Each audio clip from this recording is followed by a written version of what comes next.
ኢሳያስ አፈወርቂ አንድ ውብ አፓርታማ ውስጥ የሚገኝ የሸረሪት ድር ነው። ሻዕቢያ ለኢትዮጵያ የማይተኛ ዕለት ዕለት የሞታችንን ጉድጓድ የሚቆፍር ተንኮለኛ ቡድን ነው። ከአራተኛ ጀነሬሽን እስከ አምስተኛ ጀነሬሽን የሚባሉትን ጄቶች የታጠቀች ነው። ኤርትራ የአፍሪካ ዩክሬን ትሆናለች።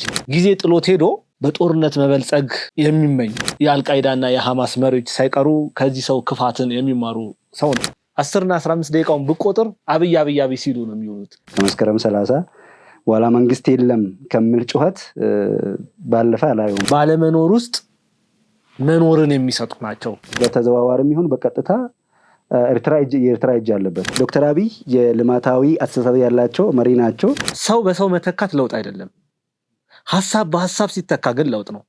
በካሬ 81 ሺህ ብር ብቻ በሜክሲኮ አፍሪካ ህብረት አጠገብ በሚገኘው ሳይታችን አባይ ሆምስ ይዞላችሁ ቀርበዋል። ባለ 1 መኝታ በ631 ሺህ ብር፣ ባለ 2 መኝታ በ1 ሚሊዮን ብር፣ ባለ 3 መኝታ በ1.2 ሚሊዮን ብር በ10% ቅድመ ክፍያ ከፍለው ቀሪውን በረጅም ጊዜ አከፋፈል እንዲሁም የንግድ ሱቆችን ከ3 ሚሊዮን ብር ጠቅላላ ክፍያ ጀምሮ አቅርበንላችኋል። ልብ ይበሉ፣ ይህን ቪዲዮ አይተው ለሚመጡ 10 ደንበኞች ብቻ የዚህ ታላቅ ቅናሽ ተጠቃሚ ይሆናሉ።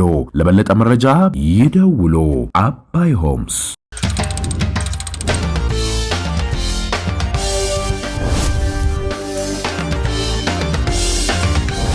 ሰላም ጤና ይስጥልን ውድ አድማጭ ተመልካቾቻችን፣ ይህ ሳምንታዊ የመሃል ሚዲያ ፕሮግራማችን ነው። በዛሬ ፕሮግራሜ ላይ አንድ ውድ እንግዳ ይዤላችሁ ቀርብ ያለው ከዚህ እንግዳዬ ጋር በወቅታዊ ጉዳዮች ላይ እየተወያየን የምንቆይ ይሆናል። እርግጠኛ ነኝ ውይይታችንን ትወዱታላችሁ።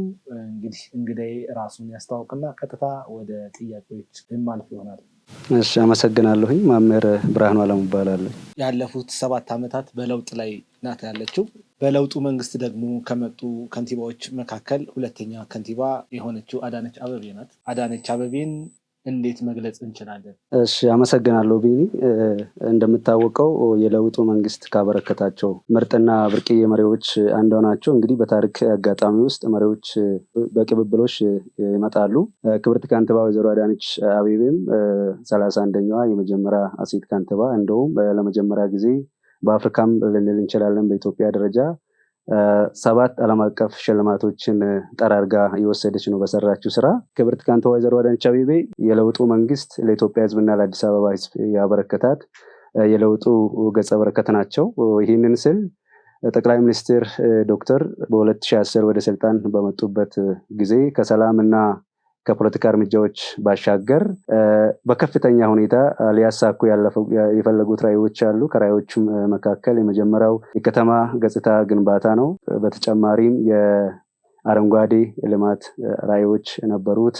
መዝናኛ ስፍራዎችን መፍጠር፣ የዜጎችን ህይወት መቀየር እና ዜጎችን ደግሞ ከልማት ተጠቃሚ ለማድረግ አቅዶ ነው ወደ ለውጡ መንገድ የመጡት። ክብርት አዳነች አቤቤ እንግዲህ የጠቅላይ ሚኒስትሩን ራዕይ በሚገባ ተረድቶ በአዲስ አበባ ከተማ አስተዳደር ውስጥ በትክክል ምሳሌ በሚሆን መልኩ ያስቀመጡ መሪ ናቸው። ያመጡትን ለውጦች አንድ በአንድ ስንመለከት እንግዲህ ክብርት ከንቲባ አዳነች አቤቤ ቅድም የጠቀስናቸው ለውጦች አሉ።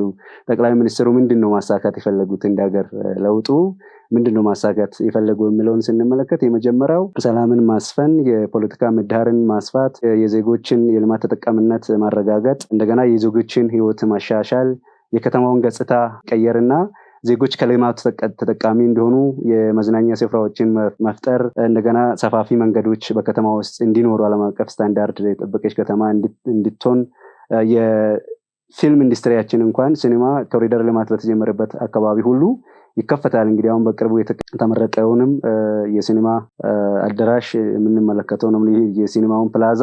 ከዛ አንጻር ዶክተር አብይ እንደ ሀገር ሊያመጡት ካቀዱት እቅድ ውስጥ በተግባር አዲስ አበባ ውስጥ ማረጋገጥ የቻሉት ምርጥ ከንቲባ ናቸው። ሴት መሪ ብቻ ሳይሆን ሴቶች ይችላሉ የሚለውንም የትም ቦታ ቢመደቡ መምራት ይችላሉ፣ ሀገር መቀየር ይችላሉ፣ ከተማን መቀየር ይችላሉ፣ ትውልድን መቀየር ይችላሉ የሚለውን ኮንሴፕት ወይም ይዘት በትክክል ያረጋገጡ ነው። በዚህም በሰሩ ስራዎች ዓለም አቀፍ እውቅና ማግኘት ችሏል። ለምሳሌ የዜጎችን ሰላምና ደህንነት በማስጠበቅ ላበረከቱት አስተዋጽኦ እንዲሁም በዛ ረገድ ለመጣው ውጤት ለሰጡት የአመራር አርአያነት ከትሪቲ ኢንተርናሽናል አምባሳደር ዩኒቨርሲቲ የክብር ዶክተሬታቸውን ማግኘት ችለዋል። በሁለተኛ ሽልማታቸው እንግዲህ ይህም የክብር ዜግነትን ከጆርጂያ ግዛት ማግኘት ችለዋል። ያገኙበት ምክንያትም ደግሞ በከተማው ዝቅተኛ ገቢ ያላቸውን ዜጎች ህይወት ለማሻሻል ባደረጉት ጥረትና ላሳዩት ያለሰለሰ የመሪ ጥበብ ይህንንም የዜግነት ክብር ማግኘት ችለዋል። እንደሚታወቀው አዲስ አበባ በጣም የታወቀችበት እንደውም የኢትዮጵያንም ስም የቀየረ የኢትዮጵያንም ገጽታ የቀየረ በዓለም አደባባይ በምግብ ራሳችን መቻላችንን በግልጽ ያስተዋወቀው አዲስ አበባ ከተማ በምግብ ዋስትና ዙሪያ ባሳየችው አፈጻጸም አሁንም ከሚላን ፓኬት አዋርድን ማግኘት ችሏል። ይህም 3ኛ ሽልማታቸው ነው። 4ኛ ሽልማታቸው እንግዲህ በአዲስ አበባ ዘመናዊ ከተማን በመገንባታቸውና የዜጎችን ህይወት ሊቀይሩ የሚችሉ ፈጣን ልማቶችን በማምጣታቸው መሰረት አሁንም ሌላኛው 4ኛ ዓለም አቀፍ ሽልማታቸው ከሲኡል ስማርት ሲቲ ኢንተርናሽናል ነው። ይህም የቤስት ሊደር አዋርድ ማግኘት ችሏል ማለት ነው። የከተማን ገጽታን በመቀየር ረገድ ዘመናዊ ልማትን በከተማው በማረጋገጥ መቻላቸው የቤስት ሊደርሺፕ አዋርድ ማግኘት ችሏል ከሲኡል ኢንተርናሽናል ቤስት ሲቲዎች። 5ኛ ሽልማታቸው እንግዲህ ከአየር ብክለት ጋር የተገናኘ ነው። ይሄኛው በትክክልም የዶክተር አብይንም ራዕይ የሚያጎሉ ናቸው። እስካሁን ድረስ እንግዲህ እርሳቸው የጠቀሱትን ያቀዱትን እቅድ ሙሉ ዓለም አቀፋዊ እውቅና ያገኙበት ሽልማት ነው። 5ኛ ላይ የአየር ብክለት ለመከላከል ባደረጉት ጥረት አሁንም ከC14 ሀገራት ዓለም አቀፍ እውቅናን ማግኘት ችሏል። 6ኛ ሽልማታቸው አዲስ አበባ ውስጥ ባሳዩት ሰፋፊ ስፖርት ማዘውተሪያዎች እንደውም የወጣቶች ስብዕና ማዕከላት በመገንባታቸው ዓለም አቀፍ ማርሻል አርት ፌዴሬሽን የክብር ዳን ሽልማትን ማግኘት ችለዋል ማለት ነው። ስለዚህ ክብርት ከንቲባ ወይዘሮ አዳነች አቤቤ እንደዚሁ በቀልድና በዋዛ ወይም ደግሞ ለማለት የምንል ሳይሆን በቀጥታ አዲስ አበባ ላይ ዶክተር አብይ ያቀዱትን ራዕይ ያደረጉትን በመላው ኢትዮጵያ ሊያመጡት ያሰቡትን የለውጥ ጎዳና በአዲስ አበባ ላይ ህይወት ባለው መልኩ ህዋው አድርጎ ቀርጾ የዜጎችን ህይወት ለመቀየር በትክክል የተጠቀሙበት ብርቅዬ መሪ ናቸው። እሴ ብቻ አይደለም። አንድ የረሳሁት ሽልማት አለ። የመጨረሻውና 7ኛ ሽልማታቸው እንግዲህ የአፍሪካን መጽሔት የሚያዘጋጀው ሽልማት አለ።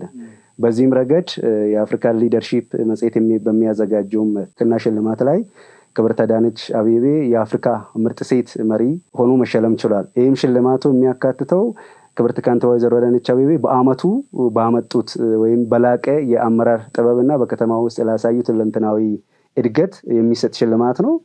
እጅግ የሚያኮራ ሽልማት በአፍሪካ ደረጃ የሚዘጋጅ ነው። በዚህም እንግዲህ ክብርት ከንቲባ ወይዘሮ አዳነች አቤቤ የአፍሪካ ምርጥ ሴት መሪን ሽልማትን ማግኘት የቻሉ እነዚህ ሁሉ ሽልማቶች በሚገርም ሁኔታ በ5 ዓመት ውስጥ የተከናወኑ ሽልማቶች በመሆናቸው እኔ ክብርት አዳነች አቤቤ የጠቅላይ ሚኒስትር ዶክተር አብይ ያበረከተልን እንቁ ስጦታ ነች። መሪዎች እነዚህ እንቁ መሪዎች በታሪክ አጋጣሚ የሚፈጠሩ ናቸው።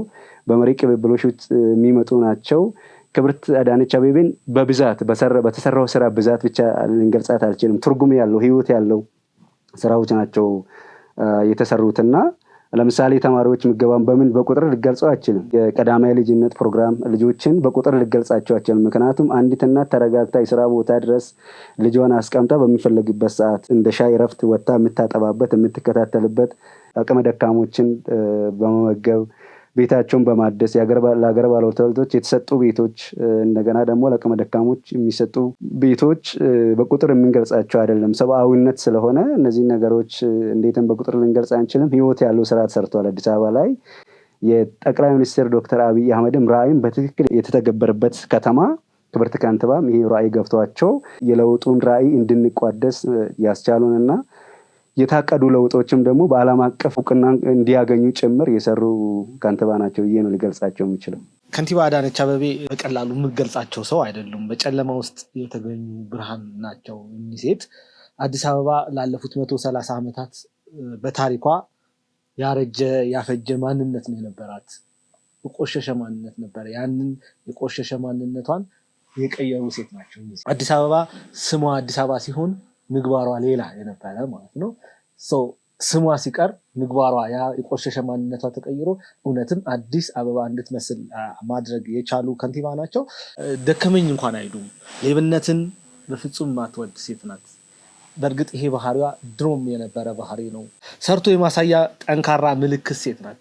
ብዙዎች ሞዴል ሊያደርጓት የሚችሉ ክብርት ከንቲባ አዳነች አቤቤ እና ጠቅላይ ሚኒስትር ዶክተር አብይ አህመድ ይሄ ነው የማይባል ጠንካራ ስራ እየሰሩ ያሉ ሰዎች ናቸው እና ክብርት ከንቲባ አዳነች አቤቤ እነዚህ የተሰጡ ሽልማቶች በትክክል የሚገባት ነው።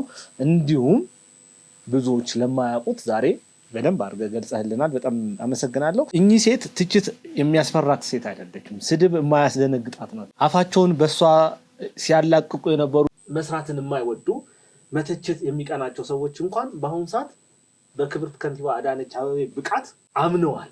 በስራቸው አሳምናቸዋል እና ዝም እንዲሉ አድርጓቸዋለች።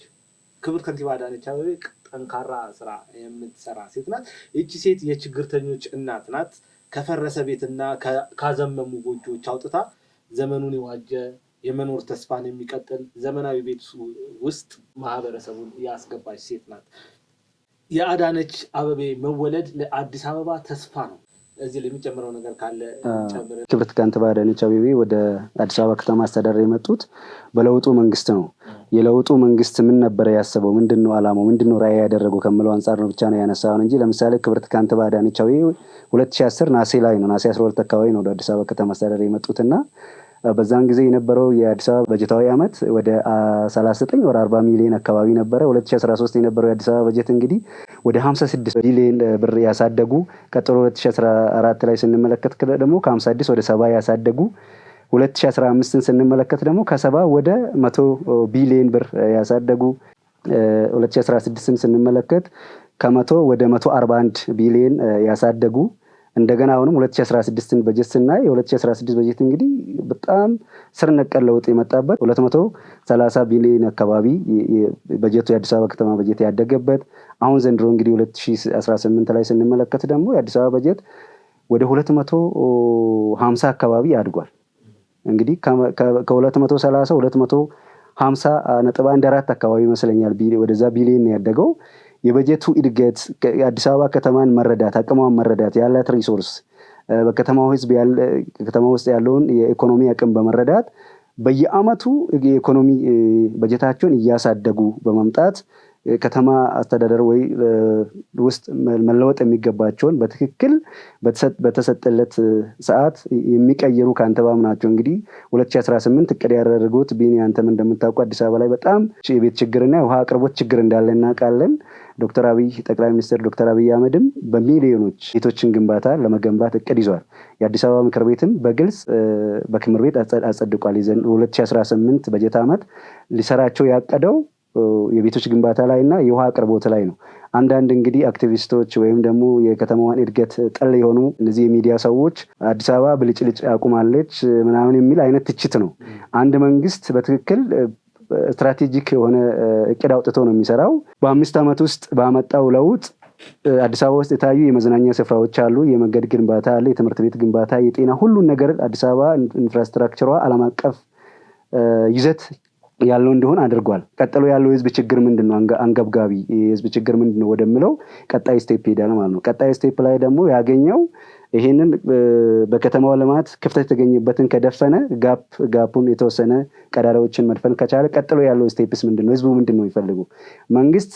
መንግስት እንደመሆኑ መጠን መሄድ የሚችለው በራስ ስሜት ሳይሆን የህዝብን ፍላጎት፣ የህዝብን ልብ ትርታ፣ የህዝብን ችግር ተረድቶ ነው መሄድ የሚችለውና የመንግስት እቅድ ያልገባቸው አንዳንድ የሚዲያ አውርቶ አደሮች አዲስ አበባ ላይ የበለጭልጭ ቆመዋል፣ ከእንግዲህ በኋላ የኮሪደር ልማት የለም ምናምን የሚል የውሸት ዜና ሲነዙ ነበረ።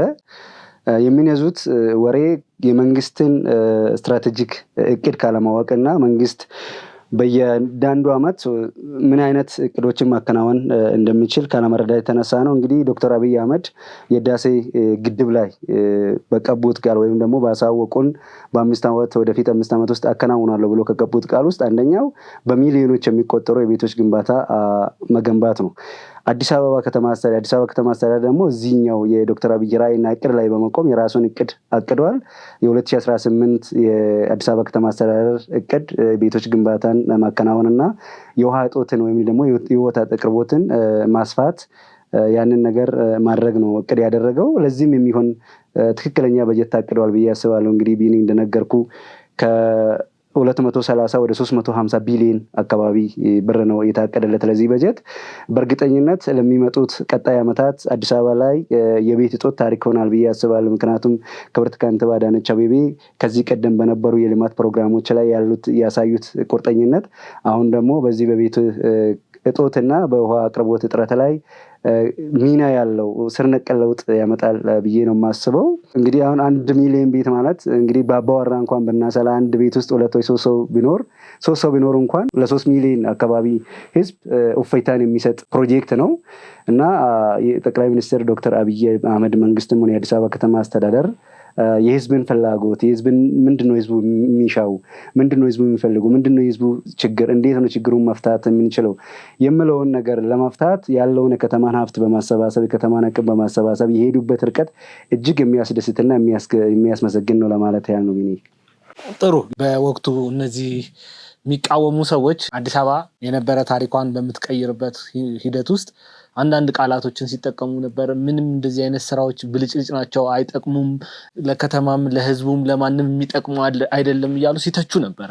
የሚገርመው ነገር ግን ያንን አሮጌዋን ገጽታ ለውጦ አዲስ አድርጓል። እነሱ ሲተቹት የነበረው እሳቤ ማለት ነው።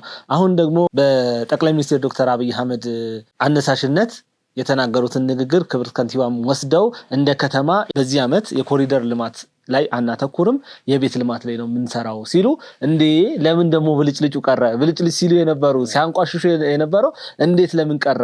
ምንድነው እነዚህ ሰዎች ምንም ነገር አንተ የነካው ሴጣን ነው እነሱ ማለት ነው። ኮሪደር ልማት ለነሱ ሴጣን ነበረ። ምክንያቱም በወቅቱ ከንቲባ አዳነች አቤቤ ሲሰራ ስለነበር ማለት ነው። አሁን ከንቲባ አዳነች አቤቤ በቃ እዚህ ጋር ያለኝን ደግሞ ሰርቼ ይሄኛውን ደግሞ ልስራ የቤት ላይ ላተኩር ስትል ኖ እንዴት ለምን ይሄ ይተዋል አይነት ነገር ማለት ነው። እንደዚህ አይነት ተቃዋሚዎች ድርቅ ያለ ምንም ሀሳብ የሌለው ለውጥ የማያመጣ ለማህበረሰቡ ይሄ ነው የሚባል ፋይዳ የማይሰጥ ሁልጊዜ እንቶ ፈንቶ የሆነ ሲያወሩ ይውላሉ።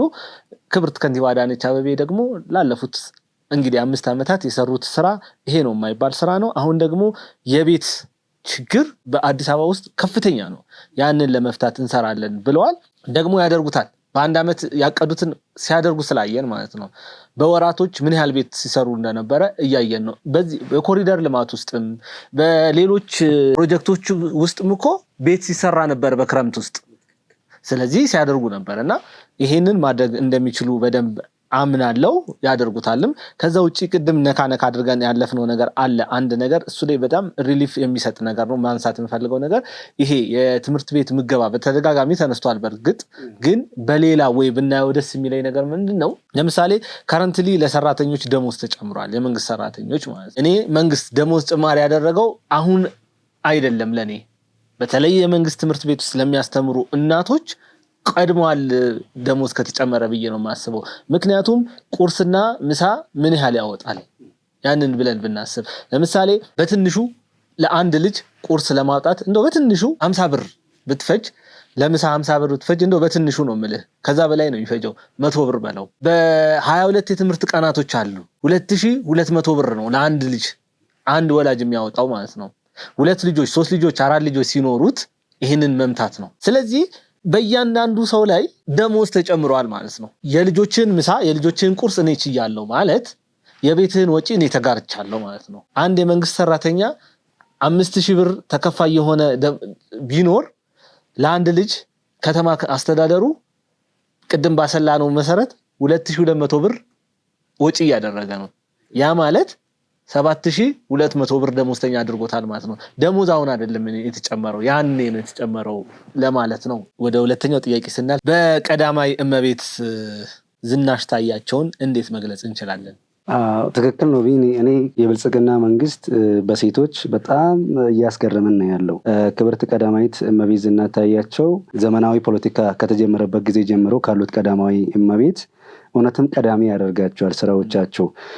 ለምሳሌ የአሜሪካ ፈርስት ሌዲዎችን ስንመለከት ውስን በሆኑ ስራዎች ላቸው ላውም ግንባር ቀደም ሆኖ በመስራት ላይ ሳይሆን በማንቀሳቀስ በማስተባበርና ዘመቻን በመስራት ነው የሚታወቁት። ለምሳሌ እነ ሚሼል ኦባማን ስትመለከት ሌትስ ሙቭ የሚል የህፃናቶችን ውፍረት ለመቀነስ እንቅስቃሴ እናድርግ። ከዛ ሁለተኛ ዘመቻውን ስትመራ የነበረው ደግሞ ሴቶች ይማሩ የሚሉ እንቅስቃሴዎችን ነው ስትመራ የነበረው። ይሄንን ሙቭመንት ነው ዘመቻ ነው ሲያደርጉ የነበሩት። ግን ወደ ቀዳማዊት እመቤት ዝናሽ ታያቸው ስትመጣ ቁንጽል አይደለም እየሰሩ ያሉ ልማት እውነትም ብልጽግና ስል ሁለንተናዊ ብልጽግናን የሚያረጋግጥ የሚያሳይ የሚያጎላ ስራዎችን ነው እየሰሩ ያሉት። ለምሳሌ ትምህርት ቤቶች ግንባታ ላይ ይሰራሉ፣ የአቅመ ደካሞችና አእምሮ ህሙማን ላይ ይሰራሉ፣ የምግብ ዋስትና ማረጋገጥ ላይ ይሰራሉ።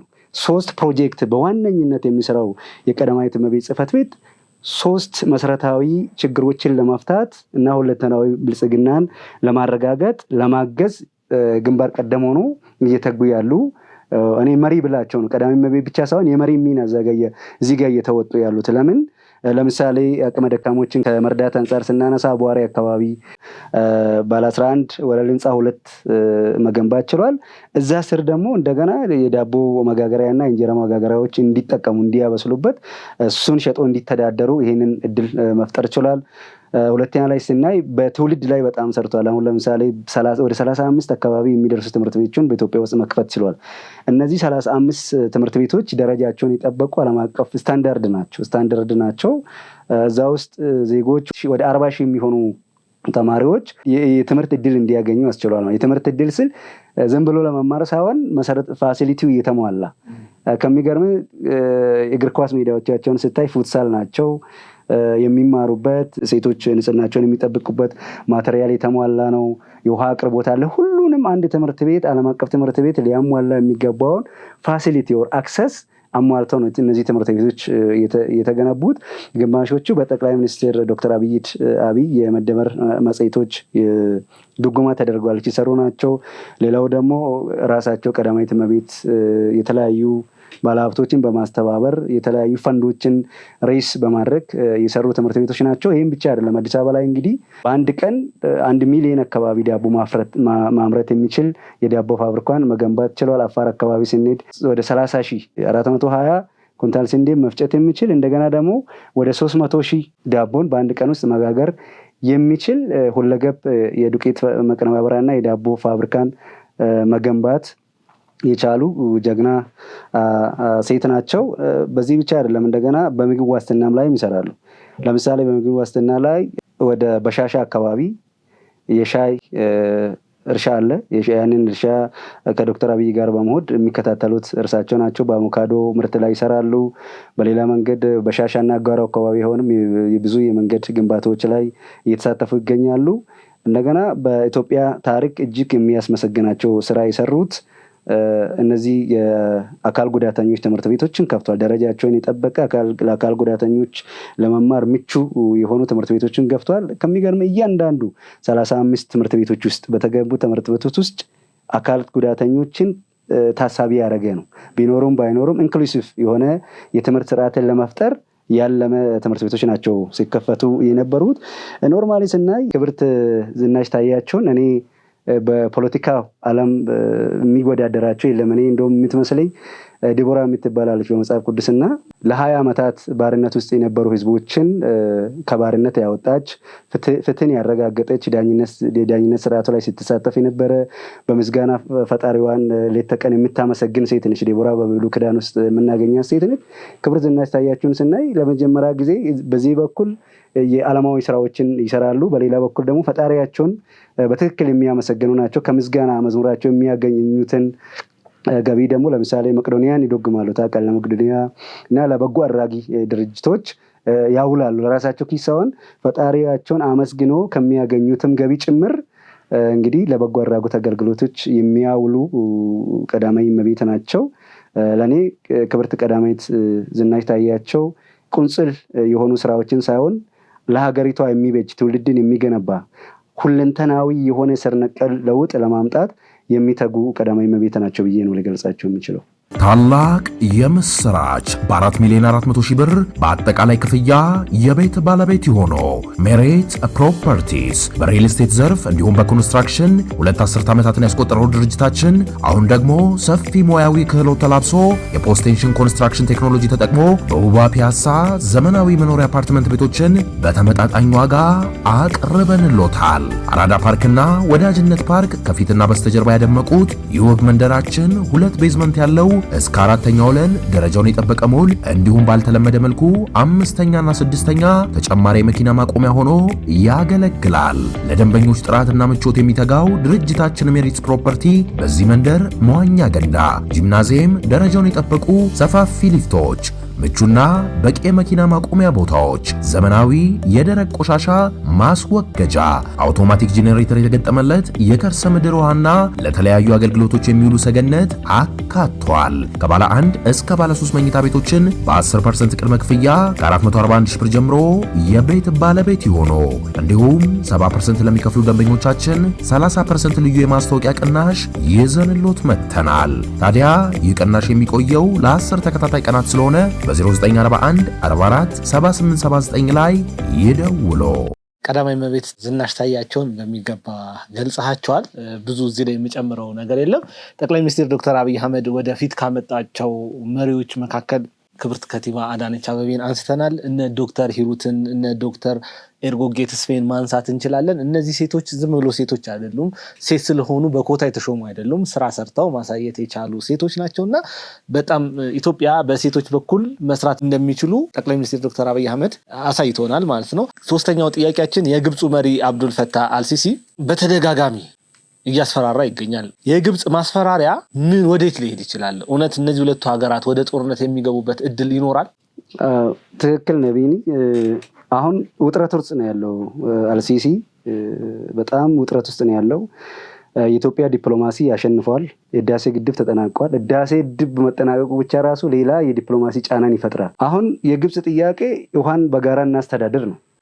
ግድቡ ተጠናቋል። ግድቡ አልቋል። ባለቀ ግድብ ላይ ደግሞ ላስተዳደር ልትል አችልም። ምክንያቱም በአብሬ የገነባኸውን ነገር አብሬ የሰራኸውን ነገር እዛ ውስጥ ግብፅ የራሷን ኮንትሪቢሽን ብታደረግ ኖሮ ይሄንን ነገር ልታደርግ ትችላል። ጫና ልትፈጥር ትችላል። ዲፕሎማሲያዊ ጫና ልትፈጥር ትችላለች። አሁን ግን የህዳሴ ግድብ ያበቃለት ጉዳይ ነው። ባበቃለት ጉዳይ አልሲሲ የውስጥ ችግሮችን የውስጥ ፖለቲካ ችግሮችን ለመሸፈን የህዳሴን ግድብ እንደ አጀንዳ ያነሳል እንጂ ከአሁን በኋላ የህዳሴ ግድብ ያበቃለትና የሞተ ጉዳይ ነው።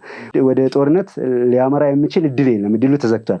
ምክንያቱም አሁን ላይ ዓለም አቀፍ ዲፕሎማቶችም ዝም አይሉም። ዓለም አቀፍ ማህበረሰብም ዝም አይሉም። ምክንያቱም ምንድን ነው መሰረት የላቸውም። ለምሳሌ ኢሹ አድርጎ ሊያነሱ የሚችሉ ኬዝ የላቸውም፣ ደግሞ ሲኬንሱ የለም። ለዛ ነገር ያበቃለት ነገር ነው።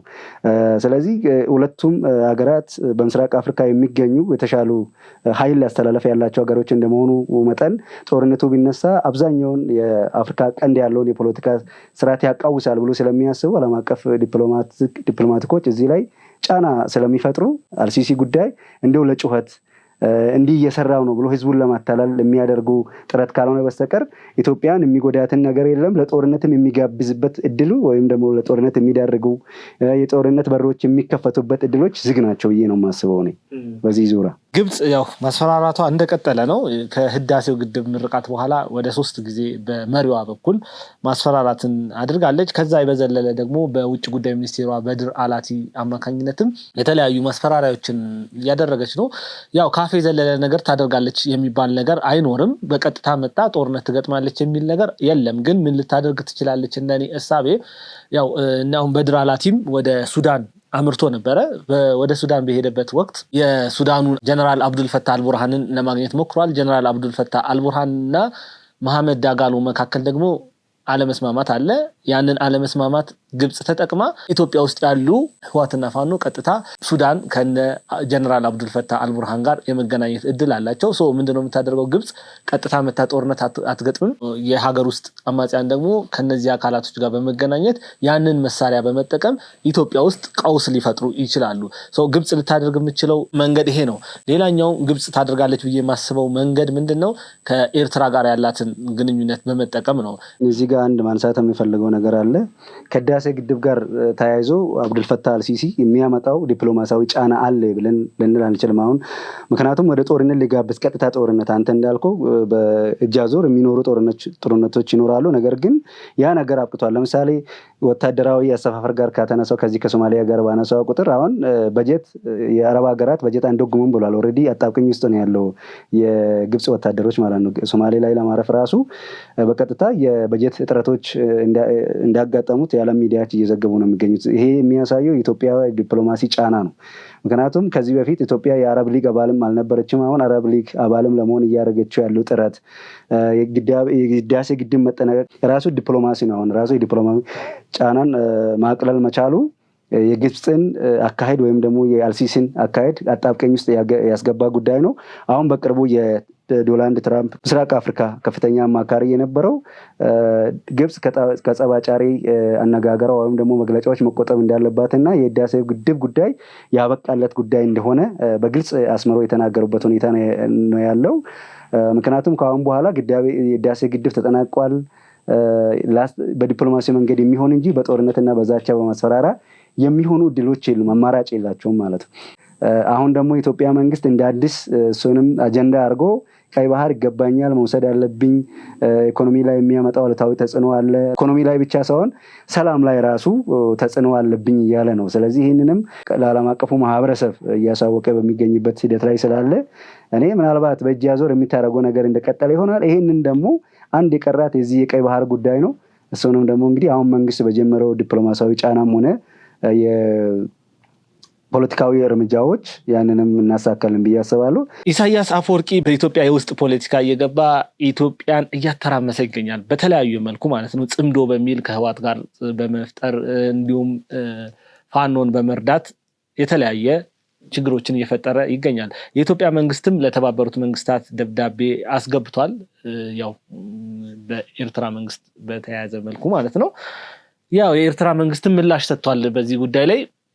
እንዴት ነው? ምንድነው? እነዚህ ሁለቱ ሀገራት ወደ ጦርነት የመግባት እድል አላቸው ወይ? እውነት ለመናገር ከሆነ ኢሳያስ አፈወርቂ አንድ ውብ አፓርታማ ውስጥ የሚገኝ የሸረሪት ድር ነው ብዬ ነው የማስበው። በኢትዮጵያ ጉዳዮች በሁሉም ጉዳይ ጣልቃ ይገባል። የራሱን ከተማ አይቀይርም፣ የራሱን ህዝብ አይቀይርም። ግን የኢትዮጵያ እድገት እንቅፋት ለመሆን በቃ አንድን ያማረ ነገር አንድን ውብ የሆነን ነገር ለማበላሸት ሁሌ ድር ያደራል ማለት ነው። የሸረሪት ድር እንደ ሸረሪት ድር የሚያደራ ደካማ ራዕይ ቢስ መንግስት ነው ብዬ ነው የማስበው። በጥላቻ የተሞላ ለጎረቤት እንቅፋት ለመሆን በመቀኝነት የሚዳዳ መንግስት ነው ብዬ ነው የማስበው። ወደ ጦርነት እገባለሁ ብለህ ላልከኝ ጥያቄ ወደ ጦርነት አሁን ላይ ካለኝ አናላይሲስ ካለኝ የሚዲያ ላይ የሚደረጉ ድርጊቶች እና አሁን ሁለቱ መንግስታት እያደረጉ ካለው እንቅስቃሴ ወደ ጦርነት የሚገቡባቸው እድል ጠባብ ነው ብዬ ነው የማስበው። ላይገቡ ሁሉ ይችላሉ።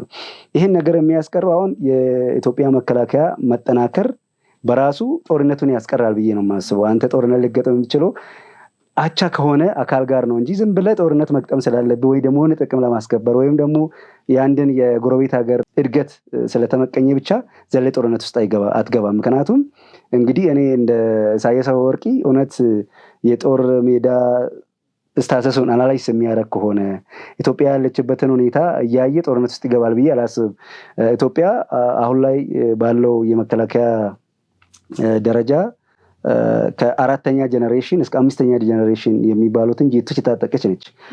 27ኛው ሱን አስገብታለች። አሁን ደግሞ 35ኛ ሱ ጄቶችን አስገብታለች ብሎ ነው የሚወራው። ይሄ በራሱ የጦርነቱን ሂደት ይቀይራል ብዬ ነው የማስበው። ጦርነት ሊጀመር የነበረውን ጦርነት ያስቀራል ብዬ ነው የማስበው።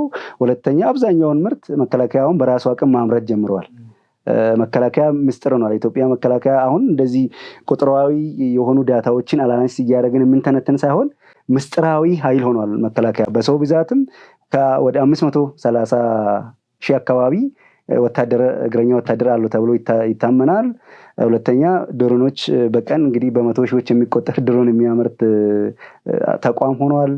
የራሱን የጦር ተተኳሽ መሳሪያዎችን በራስ አቅም ኢትዮጵያ ውስጥ ማምረት የቻለ ተቋም ስለሆነ ጦርነት መጀመር ስላለባት ብቻ ኤርትራ ወደ ጦርነት ትገባለች የሚለው ነገር እጅግ ጥያቄ ውስጥ የሚያስገባኝና አይጀምሩም ጦርነት ውስጥ አይገቡም ወደምለው ድምዳሜ የሚወስደኝ ነው። እውነት ነው ከህወሓት ጋር የጀመሩት ነገር አለ፣ ጽምዶ ብሎ የጀመሩት ነገር አለ። አሁን ላይ በትግራይ ክልል እየተደረገ ያለው ሰላማዊ ሰልፎችን ስታይ ደግሞ ያንን ነገር ተስፋ የሚያስቆርጣቸው ነው ብዬ ነው የማስበው። ምክንያቱም ህወሓት ራሱ አሁን በራሱ እየተንገዳገደ ነው ያለው። ምክንያቱም አለኝ ብሎ ያሰለጠነው የዚህ የታጣቂ ቡድን ጥቅማችን አልተጠበቀም በሚል በአደባባይ እንግዲህ 6 ቀናት በተከታታይ ሰላማዊ ሰልፍ እያደረጉ ነው። ጦርነት መግባት አንችልም፣ ከእጅ አዙር ጦርነት መውጣት አለብን የሚል ሰላማዊ ሰልፎች በተከታታይ እየተደረጉ ስለሆነ ያ ጽምዶ የሚባለው ኃይልም በራሱ ኮቴሽን ውስጥ ገብቷል፣ ጥያቄ ውስጥ ገብቷል። ስለዚህ አቅም አይኖራትም። አሁን ፋኖን ባልከኝ ላልኮ ነገር ደግሞ እውነቱን ኤርትራ አትጠቀምም አለልም፣ ትጠቀማለች። ነገር ግን ፋኖ ያለበት የአቅም ደረጃ ራሱ አሁን መንግስት እያዳከመው ነው ያለው። ፋኖን ከአማራ ክልል አካባቢ በተደጋጋሚ መከላከያ በሚወስዱ እርምጃዎች የፋኖ ኃይል እየቀነሰ ነው የመጣው። ስለዚህ በዛ ጋር የጽምዶን የፈጠሩበት አጋጣሚ በታጣቂዎች ፌል እያደረገ ነው ያለው። እዚህ ጋር ፋኖ ላይ መከላከያ በሚወስዱ እርምጃዎች ደግሞ የፋኖ ኃይል እየተዳከመ ነው ያለው። ኤርትራ አሁን እነዚህን አለኝ ብላ የምታስበውን እጅ ጦርነት ወይም ደግሞ እሷ ሊረዱ የሚችሉ የውስጥ ኃይሎችን የአቅም ደረጃ ስታይ ጦርነት ውስጥ ትገባለች ብዬ አላስብም። ግን እስከ መቼ ድረስ ነው ኢትዮጵያን እያተራመሰች የምትቀጥለው የሚለው ነገር ደግሞ ሌላ ጥያቄ ነው። አሁን ኢትዮጵያ መንግስት በዲፕሎማሲ መንገድ የጀመራቸው ነገሮች አሉ። ደብዳቤን ለተባበሩት መንግስታት ጽፏል። እነዛን ነገሮች ቀጣይነት እንዲኖረው በማድረግ ወደ አፍሪካ ህብረትም ዲፕሎማቲክ የሆኑ መንገዶችን በመከተል እነዚህ ነገሮች ያለ ጦርነት ተፈጻሚ የሚሆኑበትን መንገድ ይፈጥራል ብዬ አስባለሁ። ምክንያቱም ለኢትዮጵያ የባህር ኃይል ወሳኝና የመጨረሻ የኢትዮጵያን የሰላም ህሊናን ሊያረጋግጥ የሚችል ነገር ነው። የቀይ ባህር አሁን ለኢኮኖሚ ብቻ አይደለም፣ ለዚህ ኢትዮጵያ ውስጥ ለሚፈጠሩ የፖለቲካ ቀውሶች በተዘዋዋሪም ይሁን በቀጥታ የኤርትራ እጅ አለበት። ሻዕቢያ ለኢትዮጵያ የማይተኛ ዕለት ዕለት የሞታችንን ጉድጓድ የሚቆፍር ተንኮለኛ ቡድን ነው። ኢሳያስ ማለት ያው በቀንዱ ላይ ያለ አተራማሽ ነው። ከዘመናት ኋላ የቀረ ነው። በፌራሪ ዘመን ወያኔ ዴስክ ካልነዳው የሚል ሰው ነው። ታላቋን አስመራ አመድ ያደረገ በቢሊዮን የሚቆጠሩ ሀብት የሚገኝበትን ቀይ ባህር ይዞ ድህነት ላይ የተኛ ሰው ነው። ጊዜ ጥሎት ሄዶ ከጊዜ እኩል መሆን ያቃተው በጦርነት መበልጸግ የሚመኝ ሰላም ሲኖር የሚያመው የአልቃይዳና የሐማስ መሪዎች ሳይቀሩ ከዚህ ሰው ክፋትን የሚማሩ ሰው ነውና በጣም ተንኮለኛ፣ በተንኮል ጉድጓድ የሚቆፍር ሰው ነው። ለአፍሪካ ቀንድ ሸክም የሆነ ለምስራቅ አፍሪካ ደግሞ ዳፋ የሆነ ሰው ነው። ለመካከለኛው ምስራቅ ሳይቀር እንቅፋት የሆነ ሰው ነው። አስመራን፣ ናቅፋን፣ ሰንአን፣ ምጽዋን፣ አዱሊስና አሰብን 100 ዓመታት ወደ ኋላ የመለሰ ሰው ነው። ይሄ ሰው ማለት ነው ወቅት ያልቀየረው ነው። ስልጣኔ የማይገባው ነው። ስልጣኔን የማይቀበል ነው። ዜጎቹን ከሀገር አባሮ እሱና የ60ዎቹ ትውልድ ብቻ በኤርትራ እንዲኖሩ ያደረገ ሰው ነው። ይሄ ሰው ማለት ነው ህልሙን መኖር ያልቻለ ሰው ነው። ህልሙ የነበረው ኤርትራን ሲንጋፖር አድርጋለሁ ነው። አሁን እንኳን ሲንጋፖር ላይ ያደርጋት ቀርቶ ወደ ሲኦልነት ቀይሯታል። ያቺ ኤርትራ ከኢትዮጵያ ጋር በነበረችበት ወቅት የነበረችዋ ኤርትራ እንኳን ዛሬ ላይ የለችም። ጠፍታለች፣ ደቃለች፣ አልቃለች፣ ወደ ኋላ ቀርታለች። እና አንድ የነበራት ኢቭን ኢፍ ምንም አይነት ዩኒቨርሲቲ እኮ የላትም። አንድ ዩኒቨርሲቲ ነበራት፣ አስመራ ዩኒቨርሲቲ። እሱንም ኢትዮጵያ ነበር የገነባችው። እሱንም ዘግቶታል። እና ይሄ ሰው በዘመን የጃጀ ነው። ኢቭን ለከፈለው ሀገር ሁሉ ወታደሮችን እየላከ የሚዋጋ ሰው ነውና ምናልባት ኤርትራ አሁን ባላት ሁኔታ ቅድም እንዳልከው ደፍራ ከኢትዮጵያ ጋር ወደ ጦርነት ትገባለች የሚል እሳቤ የለኝም። ኤርትራ ከኢትዮጵያ ከተነጠለች 34 ዓመታት ሞልቷታል። ግን በእነዚህ 34 ዓመታት ወደ ኋላ እንጂ ወደፊት የሚሄድ እድገትን አላሳየችም። ኢትዮጵያ ምንም አይነት ወደብ የላትም። ለወደብ በየአመቱ $2 ቢሊዮን አካባቢ እየከፈለች ከኤርትራ አይደለም ቀንዱ ላይ ካሉ ሀገራት የተሻለ ናት። እንደውም IMF ባወጣው መረጃ መሰረት ከ2025 እስከ 2030 ኢትዮጵያ በአፍሪካ ትልቅ ኢኮኖሚያዊ ለውጥ የምታመጣ በሚል አንደኛ ላይ ተቀምጣለች፣ ከሳራ በታች ባሉ ሀገራት መካከል ማለት ነው። ቀጥሎ ያለችው ኬንያ ናት። እንደዚህ ያለ ይቀጥላል። ይሄ ምንም ነገር የለም። ኬንያ ወደብ አላት። ሌሎች እኮ ቀንዱ ላይ ያሉ ሀገሮች በሙሉ ወደብ አላቸው። እኛ ለወደብ ይሄንን ያህል ወጪ ያወጣን በኢኮኖሚ ወደፊት እየተራመድን ያለን ነው። አስበው ወደብ ቢኖረን የት ልንደርስ እንደምንችል ማለት ነው። መሪዎቻችን በተለይ አሁን ያሉት መሪዎቻችን እጅግ በጣም ወደፊት የሚያስቡና ብዙ ለውጦችን እያመጡ ያሉ ናቸውና ወደ ጦርነት እንገባለን የሚልም እሳቤ የለንም። ከሆነ ግን ምርጫችን ግድ ወደዛ የምንገባ ከሆነ ግን የኤርትራ መጥፊያ ይሆናል። ምናልባት ኤርትራ የአፍሪካ ዩክሬን ትሆናለች የሚል እሳቤ ነው ያለኝ። እንግዲህ የቀጣዩ ጥያቄያችን የሚሆነው አቶ ልደቱ አያሌውን ይመለከታል። ጠቅላይ ሚኒስትር ዶክተር አብይ አህመድን ለመጣል 45 ቀን ይበቃል የሚል መጽሐፍ ጽፏል። የእውነት አብይን መጣል ይቻላል ወይ በ45 ቀን? በጣም የሚያስገርመኝ ነገር እንግዲህ ልደቱ አሁን ከመስከረም 30 ወደ 45 ቀን ተሻግሯል ማለት ነው። ከዛ ያለፈ አይደለም። እኔ መጽሐፉንም የማንበብ እድሉን አላገኘውም። ነገር ግን አቶ ልደቱ አያሌው ከመስከረም 30 በኋላ መንግስት የለም የሚል እንቅስቃሴን ከጀዋር ጋር ሲቀባበሉ ነበር ማለት ነው። ከመስከረም 30 በኋላ መንግስት የለም ከሚል ጩኸት ባለፈ አላየውም። አንድም መንግስት ለመጣል ፓርላማው የዶክተር አብይን አጀንዳዎችን እየተቀበለ ነው ወይ? እያጸደቀ ነው ወይ? እያጸደቀ አይደለም ወይ? አመራሩ በክልልም ያለው በፌዴራል ደረጃም ያለው አመራሮች እየታዘዙለት ነው? እየታዘዙለት አይደለም? ተቃውሞ አለ ተቃውሞ የለም ወይ የሚለውን የውስጥ ችግሮችን መጀመሪያ ማየት መቻል አለ። ምን ከመከላከያ ጀምሮ ዶክተር አብይ አህመድ ላቀዱት እቅድ ለሚፈልጉት ራዕይ ግብ ለማሳካት ይተባበራሉ አይተባበሩም የሚለውን ነገር አናላይዝ አድርገን እንጂ አንድ ግለሰብ በሚጽፈው መጽሐፍ በ45 ቀንም ሊል ይችላል፣ በአመትም ብል በአንድ ቀንም ልል የተመኘውን ምኞቱን የጥላቸውን ልክ ለመግለጽ የጻፉ መጽሐፍ እንጂ እውነት መንግስትን ለመጣፍ እንደ ስትራቴጂ ሊሆን የሚችል መጽሐፍ አይደለም። ምክንያቱም ለሱም እብደት ነው፣ ቅዠት ነው። እኔ አቶ ልደቱ መማር የነበረበት ከመስከረም 30 ነበር። ከመስከረም 30 ሌላ ብዙ መስከረም 30ዎችን አልፏል።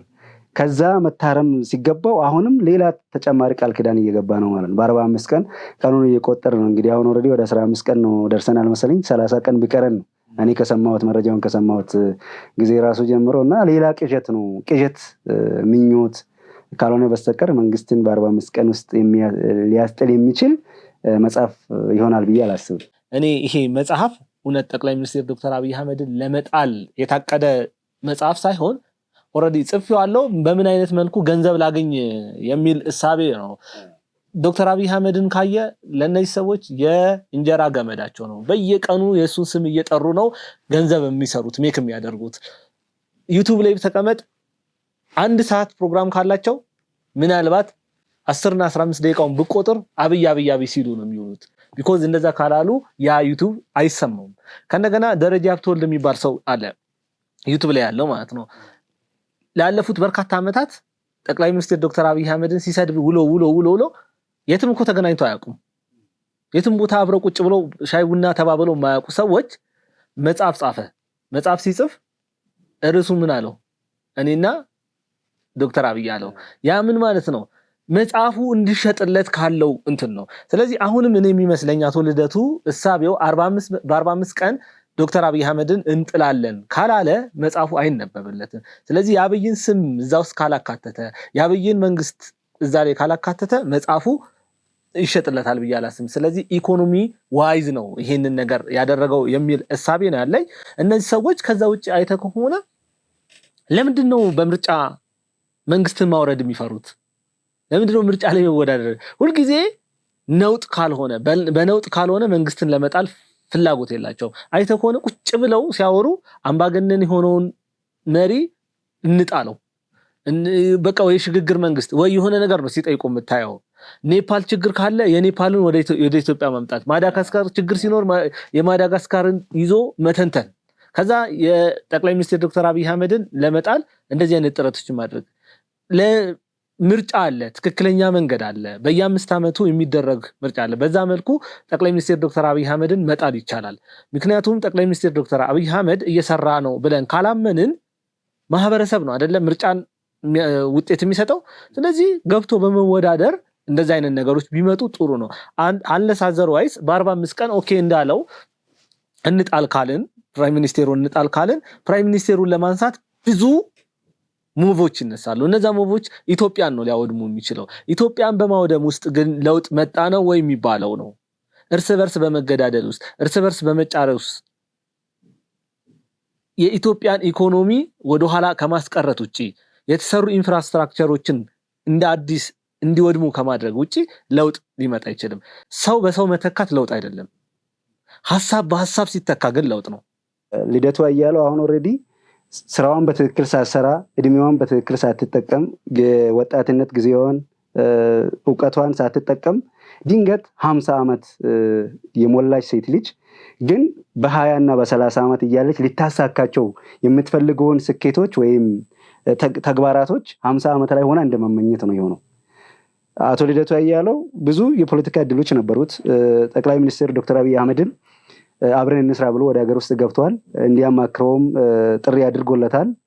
ግን በማማከር ፋንታ ለመምራት ነው ሲያቅዱ የነበሩት። ኢትዮጵያን ወደ እድገት ጎዳና በመውሰድ ፋንታ ኢትዮጵያን ወደ ያዝቅት ለማውረድ እና ከሌሎች ፖለቲካ ኃይሎች ጋር በመተባበር እንቅፋት ለመሆን የተያያዙት እና አሁን ከሀገር ሲወጡ መስከረም 30 አነሱ።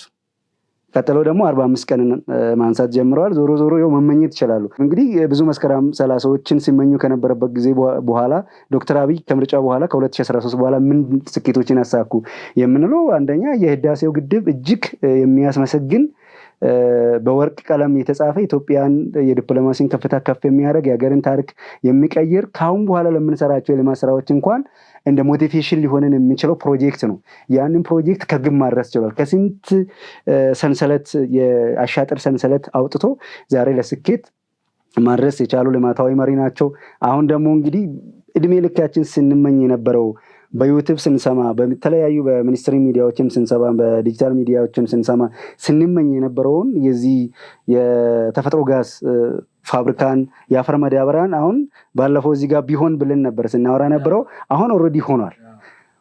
መሆን ብቻ ሳይሆን የተወሰነ ፌስ ደግሞ ማምረትም ጀምረዋል ወደ ተፈጥሮ ነዳጅን እና ይሄም ትልቅ እፎይታን የሀገርን ኢኮኖሚ ከፍ ሊያደርግ የሚችል የኢትዮጵያን ኢምፖርት የነዳጅ ኢምፖርትን በተወሰነ መልኩ ሊቀንስ የሚችል ፋብሪካ ነው። ምክንያቱም አሁን በተፈጥሮ ጋዝ የሚሰሩ መኪናዎችን ማስገባት እንችላለን። በተፈጥሮ ጋዝ የሚሰሩ መኪናዎች ባይዘው ቢኒ የአየር ብክለቱንም ለቀነስ ይጠቅማሉ። ሁለተኛ ከተማ ውስጥ ለሚደረጉ ለባስ ለታክሲዎች የሚውሉ ናቸው። ያ ማለት ደግሞ በአለም ገበያው እንኳን ስናይ የተፈጥሮ ጋዞች ዋጋቸውም ዝቅተኛ ነው። ሁለተኛ ደግሞ እኛ በሀገር ውስጥ ነው የምናመርተው። በሀገር ውስጥ የምናመርተው ምርት ደግሞ በሀገር ውስጥ ስንጠቀማቸው ለነዳጅ የምናወጣውን የውጪ ኢምፖርት ራሱ በስፋት የሚቀንስልንና ወደ ውጪ ለነዳጅ ሊወጣ የሚችሉ ወጪዎች ወደ ውስጥ ተመልሰው የተለያዩ የልማት ስራዎችን እንድንሰራ የሚያስችሉ ስራዎች ናቸው። እንግዲህ ጠቅላይ ሚኒስትር ዶክተር አብይ አህመድ ሰማይ ዝቅ መሬት ከፍ ብትል አለቶች ቢሰነጠቁ መቃብራት ቢከፈቱ ፀሐይ ብርሃን ባትሰጥ ከዋክብት ቢረግፉ መከራ ቢበዛ ፍቅር ቢጠነዛ ለኢትዮጵያ ያለውን ፍቅር የማይለውጥ ሰው ነው። በድንገተኛ ወጀብ ሰማይና ምድር ቢናወጡ ራሱ ጠቅላይ ሚኒስትር ዶክተር አብይ አህመድ ለኢትዮጵያ ያለው ፍቅር እንዲሁ በቀላሉ የሚቆረጥ የሚበጠስ አይደለም። በርዕደ መሬት ወይም በሱናሚ ምድር ተደርምሳ ብትሰምጥ ራሱ ለኢትዮጵያ ያለውን ፍቅር በተደጋጋሚ አሳይቶናል። በተግባር ነው ጠቅላይ ሚኒስትር ዶክተር አብይ አህመድ ለኢትዮጵያ ያለውን ፍቅር ያሳየው። ንፋሳት መንፈስ ቢያቆሙ አዝማናትን መቁጠር ባንችል የግራው ወደ ቀኝ የቀኙ ወደ ግራ ቢሆን እንኳን ጠቅላይ ሚኒስትር ዶክተር አብይ አህመድ እልፍ ሞቶችን አልፎ የመጣ ፕራይም ሚኒስትር ነው። ጠቅላይ ሚኒስትር ዶክተር አብይ አህመድ በልጅነቱ ወደ ጦር ሜዳ ወርዶ ገና ከ14 ዓመቱ ጀምሮ ነው እነዛን እልፍ ሞቶች ተሻግሮ ለዚህ ክብር የበቃው። በዚህ ክብር ውስጥም ከበርኩኝ ከፋልኩኝ የተሻለ ቦታ ይዣለሁ ብሎ ለኢትዮጵያ ያለውን ፍቅር አልተወም። ያኔ በልጅነቱ እንደነበረው አይነት ፍቅር ነው ያለው። እንደውም የበለጠ ለኢትዮጵያ ያለውን ነገር ዕለት ዕለት በመስራት ውስጥ እያሳየ ያለ ጠቅላይ ሚኒስትር ነው። እንግዲህ ይቺ ሀገር ለሰንደቋ ሚሊዮኖች ተሰውቷል። ይቺ ሀገር ይሄ አረንጓዴ ቢጫ ቀይ ሰንደቅ ዓላማውን እንዲሁ በዋዛ በፈዛዛው ያገኘችው አይደለም። ያንን በሚገባ የሚረዳው ፕራይም ሚኒስትር ዶክተር አብይ አህመድ ለእያንዳንዷ ነገር ተጨንቆ የተለያዩ ስራዎችን እየሰራ ያለ ፕራይም ሚኒስትር ነው። ላለፉት 7 ዓመታት የ70 ዓመት ስራዎችን ሰርቷል። እንዲሁ በቀላሉ የምናወራቸው ስራዎችን አይደለም የሰራው። እንግዲህ ከገበታ ለሸገር ጀምሮ እስከ ገበታ ለሀገር የተለያዩ ስራዎችን ሰርቷል ፕራይም ሚኒስትር ዶክተር አብይ አህመድ እና ታላላቅ አባቶች የሞቱላት ሀገር እንደሆነች በሚገባ ስለሚረዳ በእያንዳንዷ ሞመንት ላይ የሚያደርገው ነገር እንዲሁ በቀላሉ የምናወራው እንዲሁ በቀላሉ የምንረዳው ነገር አይደለም። ሰውየው ሺህ መሰናክሎች አያስቆሙትም፣ ሺህ ድሎችም አያኮሩትም። በሀገሩ አንድነትና ሁለንተናዊ ብልጽግና ሁልጊዜም አይደራደርም። ከፊት ግንባሩን ሰጥቶ በእያንዳንዷ ሞመንት ላይ ማድረግ የሚገባውን ነገር እያደረገ ያለ ፕራይም ሚኒስቴር ነው። ሽንፈትን ከቶ አይወድም። መሸነፍ የሚባል ነገር በሱ ፊት ቦታ የለውም። የአሸናፊነትና የቁርጠኝነት ህያው ምልክት ነው። ብዙዎች ቢጠሉትም ብዙዎች ቢያንቋሽሹትም ሚዲያ ላይ ያለውን ጫጫታ ሳይሰማ ለሀገሩ ማድረግ የሚገባውን ነገር እያደረገ ያለ ነው። ምናልባት ዛሬ ባናመሰግነው ነገ ከነገ ወዲያ ፕራይም ሚኒስትር ዶክተር አብይ አህመድ ልክ እንደማንኛውም ጡረታ ወጥቶ ሲያርፍ ሁላችንም ዋጋው ይገባን ይሆናል። ለዛ ነው አሁን ምንም የማይመስለን። እኔው አንተም እንደገለጽከው ፕራይም ሚኒስትር ዶክተር አብይ አህመድ ታላላቅ ስራዎችን ሰርቷል። በዚሁ ይቀጥል ነው የምንለው። እንግዲህ ወደ ቀጣይ ጥያቄ ስናልፍ መከላከያ ነው የምናገኘው። መከላከያ ለአንተ እንዴት ትገልጸዋለህ? መከላከያ እንደ ተቋም ህይወቱን ሳይሰስት ለእኔና ለአንተ የሚሰጥ ለኢትዮጵያ ህዝብ የሚሰጥ በዘር በሃይማኖት የማይለይ ለሁሉም እኩል የሚቆም ለሚጠሉትም ለሚወዱትም እኩል ዋጋ የሚከፍል ተቋም ነው። መከላከያ አሁን ላይ ከፖለቲካ ነፃ ሆኖ ራሱ እንደ አንድ ተቋማዊ ስርዓት ገንብቶ ከፖለቲካ ምህዳር ራሱን ነጥሎ ለተመረጠ ህዝብ ለወደደው ህዝብ ለመረጠው በህግ ለሚደገፍ መንግስት እየቆመ የህዝብን ፍላጎት ተከትሎ የመንግስትን ህጋዊ አካል የሆነውን መንግስት ስርዓት የሚያስከብር የሚያስጠብቅ የህዝብን ፍላጎት የሚረዳ ለመንግስት ብቻ ውግንነት ለፖለቲካ አስፈጻሚዎች ውግንነት ብቻ ያልቆመ ለህዝብ የጋራ ጥቅምና ለሀገር ሉዓላዊነት የቆመ ተቋም ነው ብዬ ነው የማስበው። እኔ እናንተ በሚመች ዓለም ውስጥ እንድንኖር ወታደሮች በማይመች ዓለም ውስጥ በዛ በጢሻ ውስጥ በጉድጓድ ውስጥ የሆኑ እኔ እናንተ ሰላም ወጥተን ሰላም እንድንገባ የሚያደርግ ወታደሮችን የያዘ ትልቅ ተቋም ነው። ያው ደማቸውን ስለ ኢትዮጵያ ማፍሰስን እንደ ክብር ቆጥረው የኔና ያንተ መኖር ደሞዛቸው አድርገው ደሞዛቸውን አስበው የኔና ያንተ መኖር ነው ለነሱ ደሞዝ ማለት ነው። ቢኮዝ ከዛች ከሚያገኙት ደሞዝ ላይ እንኳን ሳይቀር የፈረሱ ቤቶችን ይሰራሉ ከዛች ደሞዛቸው ላይ ቀንሰው። ስለዚህ የኔና ያንተ መኖር ለነሱ ሪሊፍ የሚሰጣቸው ያ ነው። የነሱ ደስታ የነሱ መውጣት መግባት በእኛ ስኬቱ ላይ የተመሰረተ ነው እና ለወለዱት ልጆቻቸው እንኳን በቂ ጊዜ መስጠት ሳይችሉ ነፍሳቸውን እየቃተተ ውስጣቸው ውስጥ የሚመላለሰውን ሀዘን በጥርሳቸው ሳቅ ሸፍነውት ለኛ ሲሉ የሚኖሩ ናቸውና እኔና አንተ በሚመች ቤት ውስጥ በሚመች አልጋ ላይ ሊያው ንጹህ አንሶላ አንጥፈን እንዳይበርደን ብርድ ልብስ ከላይ ለብሰን ሰላም ሆነን እንድንተኛ እነሱ ከፈጣሪ በታች በማይመች ዓለም ውስጥ ሰማይን ብርድ ልብስ አድርገው ምድርን ደግሞ ፍራሽ አድርገው ተኝተው ነው ሰላም እየኖርን ያለ ነው ያው ከፈጣሪ በታች ማለት ነው። ስለዚህ በወንዝ በኮረብታ ባምባና በሸለቆ የሚተኛው ወታደር እኔ ለኔና ላንተ ህይወቱን ሰጥቶ ነው። ማንም ሰው እዚህ ምድር ላይ ማለት ነው ለማንም ሰው ህይወትን አይሰጥም ከወታደር በስተቀር ማለት ነው። በጣም ወደ ፍጽምና የተጠጋ ፍቅር ከሌለም በስተቀር ኢቭን ለምትወዳት እናት ነፍስን አትሰጥም አትሞትላትም ጥቂት ቁጥሮች ካልሆነ በስተቀር ማለት ነው። ወታደር ግን በዛ ልክ እኔና አንተ እየኖርን እንደፈለግን እየወጣን እየገባን እየተጫወትን እየሳቀን እነሱ ግን በየዕለቱ ከእሳት ጋር እየተጫወቱ ህይወታችንን የሚያስቀጥሉ ናቸውና ለነዚህ ወታደሮችም ሆነ እነዚህን ወታደሮችን የሚመራው ትልቅ ተቋም ማመስገን ይገባናል። እኔና አንተ ዛሬ እዚህ ጋር የተቀመጥንበት ስቱዲዮ ራሱ ሳይቀር ማለት ነው ትናንትና ብዙ ሰዎች ምናልባት ጦርነት አድርገውበት የነሱ እልፍ አጥንትና ደም የተከሰከሰበት ቦታ ነው። መኪኖቻችንን የምንነዳባቸው መንገዶች ሳይቀሩ የእልፍ ደምና አጥንት ያለባቸው ነው። ቤቶቻችንን የገነባንባቸው ስፍራዎች ሳይቀሩ ማለት ነው። ስለዚህ መከላከያ በእያንዳንዱ የኢትዮጵያ መሬቶች ላይ ደምና አጥንቱን ከስክሷል።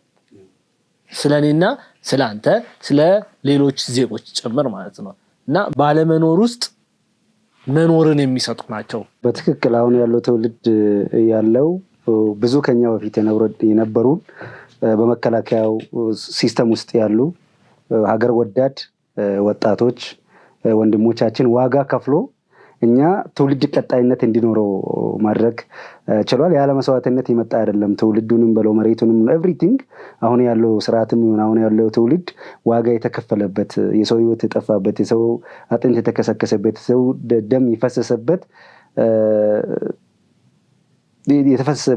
ትውልድ ነው ያለው። ዝም ብሎ የወጣ ትውልድ አይደለም። ትክክል ነው ያነሳው ነጥብ። በጣም አመሰግናለሁ። እንግዲህ ወደ መጨረሻው ጥያቄ ልለፍና ምንድነው ላለፉት 7 ዓመታት በርካታ ስራዎችን እያከናወነች ነው። ትልልቅ ወጪ የሚያስወጡ በርካታ ስራዎችን እያከናወነች ትገኛለች ኢትዮጵያ ማለት ነው። እነዚህ ገንዘቦች ከኢትዮጵያ አቅም አንጻር ከየት ነው የሚመጡት?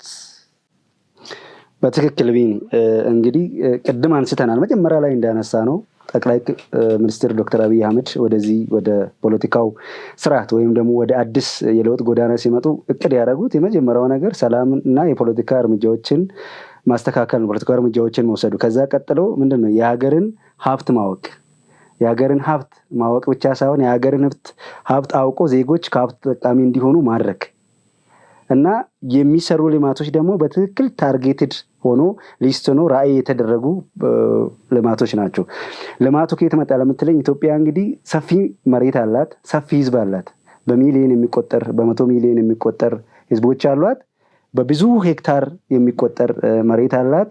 እንደገና ደግሞ ወጣቶች አላት፣ ሊሰሩ የሚችሉ ሀገሪቷን ሊያሳድጉ የሚችሉ ያንግ የሆኑ ወጣቶች አላት። የመጀመሪያው ነገር የሀገርን አቅም ማወቅ ነው። የሀገርን ሪሶርስ ማወቅ ነው። ምንድነው ህዝቡ ያለው፣ ምንድነው ሀገሪቷ ያላት የሚለውን ነገር መረዳት መቻል ነው። ቅድም እንዳነሳ ነው የአዲስ አበባ ከተማ አስተዳደር እንኳን ስንመለከት መጀመሪያ ክብርት ከንቲባ አዳነች አቤቤ እንኳን በ2012 እንኳን ያለውን ስንመለከት 41 ቢሊዮን አካባቢ ሲሰበሰብ የነበረው ገቢ አሁን ላይ 2018 ላይ ስንመለከት ወደ 350 ቢሊዮን ብር ገቢ ነው የሚሰበሰበው በዚች በአዲስ አበባ ከተማ አስተዳደር እንኳን ብሩ ከየት መጣ ለሚባለው ማለት ነው። እንደ ሀገር ስናስብ ደግሞ በፊት በቢሊዮኖች ሲታቀዱ የነበሩት ዛሬ ላይ በትሪሊየን ነው እየታቀደ ያለው። ስለዚህ የመጀመሪያው ስራ አንድ ዶክተር አብይ የልማታዊ አስተሳሰብ ያላቸው መሪ ናቸው። የልማታዊ አስተሳሰብ ያለው መሪ ደግሞ ልማታዊ አስተሳሰብ ያለውን ህዝብ ይፈጥራል። ልማታዊ አስተሳሰብ ያለውን ባለሀብት ይፈጥራል። ልማታዊ አስተሳሰብ ያሉትን የጠቅላይ ሚኒስትሩን ወይም ደግሞ የብልጽግና መንግስትን ራዕይ የሚጋሩትን የጎረቤት ሀገራትን ድጋፍ ያስተባብራል። እነዚህ የመጡ ልማቶች የፋይናንስ ምንጫቸው ከዚህ የወጣ አይደለም። መጀመሪያ የነበረው የኢትዮጵያ የአመታዊ በጀት አሁን በሀገር አቀፍ ደረጃ በትሪሊየን የሚበጀትበት ደረጃ ደርሷል። ሁለተኛ ለምሳሌ ኤምሬትን ስንመለከታት አብዛኛውን ጊዜ ጠቅላይ ሚኒስትር ዶክተር አብይ አህመድ እያንዳንዱ በሚሰራቸው ስራዎች ውስጥ ለሚጠይቁት ድጋፍ ፊት ነስታ አታውቅም። ትብብሯን ታሳያለች። ለልማቷ ኮንትሪቢዩት ታደርጋለች፣ በብድር ሳይሆን በትብብር። ስለዚህ ይሄ ማለት ዶክተር አብይ ማድረግ የሚፈልጉትን ልማት የልማት ራዕያቸውን ኢቭን ለዲፕሎማት ለሆኑ ሀገራት በውይይት ለሚያምኑት ኢትዮጵያን ማገዝ ለሚፈልጉት ኢትዮጵያ ወዳጅ ለሆኑ ሀገሮች ራዕያቸውን ያስረዳሉ። ራዕያቸውን አስረድተው ደግሞ ከነዚህ ሀገራት እርዳታን ይጠይቃሉ። እርዳታ ማለት ይህንን መስራት ይፈልጋሉ፣ ምን ታግዘኛለህ የሚል ራዕያቸው እንዲጋባባቸውና ፕሮጀክቱን በጋራ እንዲሰሩ ያደርጋሉ። ሁለተኛ ልማታዊ ባለሀብቶችን ማምጣት የሚፈልጉትን ለውጥ ኢትዮጵያ እንድትደርስ የምትፈልግበትን ጎል ያለሙትን ጎል እንዲሳካ የባለሀብቱን ትብብር ይጠይቃሉ። ባለሀብቱም ለዚህ በጎ ፈቃደኛ ነው። ህዝብም እንደ ህዝብ እርሳቸው ለሚያወርዱት የልማት ፕሮጀክቶች ተባባሪ ነው። እነዚህ ነገሮች ኢትዮጵያ ውስጥ ለሚታዩ ልማቶች ፋይናንስ መሆን ይችላል ማለት ነው። ግን የመጀመሪያና ዋነኛው ነገር የጸዳ እና ግልጽ የሆነ ራዕይ ዶክተር አብይ አህመድ መፍጠር በመቻላቸው ነው። እምነት መፍጠር በመቻላቸው ነው። ለምሳሌ በገበታ ለሀገር ፕሮጀክቶች ባለሀብቶችን እራት አብሮ ማዕድ እየተቋደሱ ነው እነዚህ ፕሮጀክቶች ሊገነቡ ይቻሉት። በነዛ ፕሮጀክቶች ዶክተር አብይ አህመድ አመኔታን ማትረፍ ችሏል። ከህዝብ የሚሰበሰበው የትኛውን ልማት በቀጥታ ልማት ላይ መዋል እንደሚችል ፍንጭ የሰጠና ያረጋገጠ ነው። ስለዚህ ታማኝነት ስላላቸው ዶክተር አብይ አህመድ ባለሀብቱን በሚጠይቁበት ጊዜ ባለሀብቱ ያለምንም ማመንታት ለልማቱ ተባባሪ ይሆናል። ምክንያቱም የሚወጣው በጀት እያንዳንዱ የትኛው ልማት ላይ ኢንቨስት እንደሚደረግ የትኛው ልማት ላይ ኢንቨስት እንደተደረገና የዛ የኢንቨስትመንቱን ዋጋ የተረዳ ህዝብና ባለሀብት ስላለ የፋይናንስ ምንጩ አይቸግርም ለማለት ያለ ጥሩ ነው። እንግዲህ ጠቅላይ ሚኒስትር ዶክተር አብይ አህመድ ያው በሚሄዱበት ርቀቶች ላይ ማድረግ የሚፈልጉትን ነገር አድርገው የተለያዩ ስራዎችን ሲሰሩ ቆይተዋል። አንተ ብዙ ነገር እዚህ ላይ ስላልክ እኔ ብዙ የምጨምረው ነገር የለም። ቀረ የምትለው ሀሳብ ካለ በመጨረሻ እድል ልስጥህ። በጣም አመሰግናለሁ ቢኒ፣ በድጋሚ ሀሳቤን እንዳካፍል ያለን መረዳት እንዳካፍል ስለጋበዝከኝ እጅግ በጣም አመሰግናለሁ። ቴንክ ዩ። እኔም አመሰግናለሁ በድጋሚ ስጋብዝ ጥሬን አክብረህ ስለመጣ በሚዲያውና በራሴ ስም አመሰግናለሁ።